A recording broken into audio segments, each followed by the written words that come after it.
Joining me now is Dr. Amisha Dalja, who is a senior scholar at Johns Hopkins University Center for Health Security. Doctor, thanks so much for being with me. When people hear that figure, 30% of the people infected with EEE dying, that is certainly enough to make people panic. How concerned do you think the general public needs to be? It all depends upon where they live. So if you live in an area where there's been cases of Eastern equine encephalitis in humans and horses, or mosquito pools have tested positive, you need to be aware of that and you need to take precautions, because this is not an infection you want to get because of that 30% number. And those who do survive often have disability. So I think if you live in Massachusetts, if you live in New England, some of the Gulf states also are where you see this infection, or other states like New Jersey or Wisconsin have had cases, you need to be aware of that. But I think for the general public, the risk is low. And you mentioned precaution. What is the best way to prevent these mosquito bites from these insects that are carrying the illness?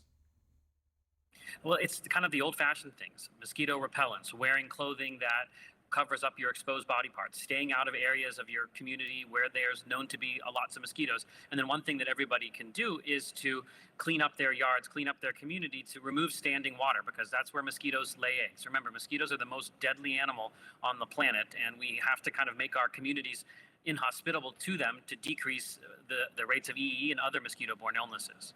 In terms of response by various communities, we know that some towns are closing parks at dusk. They're rescheduling school sports to be played earlier in the day to avoid those peak mosquito hours. That's getting some pushback. What would you tell the families in those communities?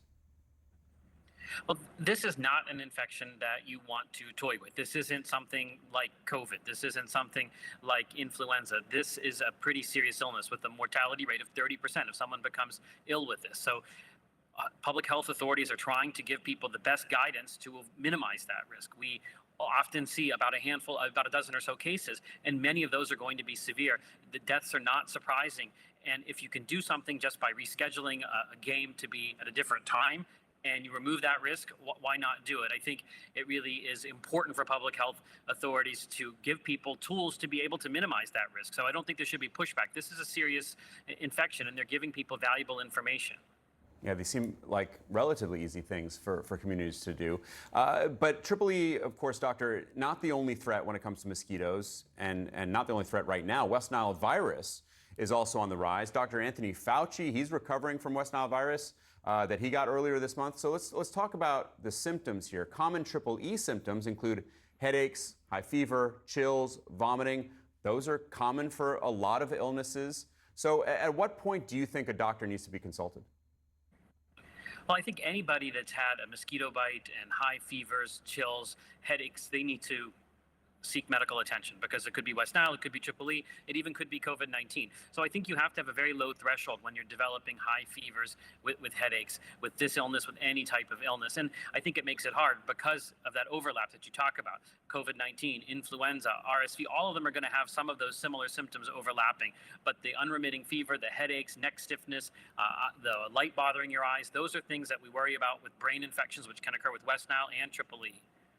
Yeah, very, very concerning. I appreciate your thoughts and your advice. Dr. Amisha Dalja, thank you for joining us today. Thanks.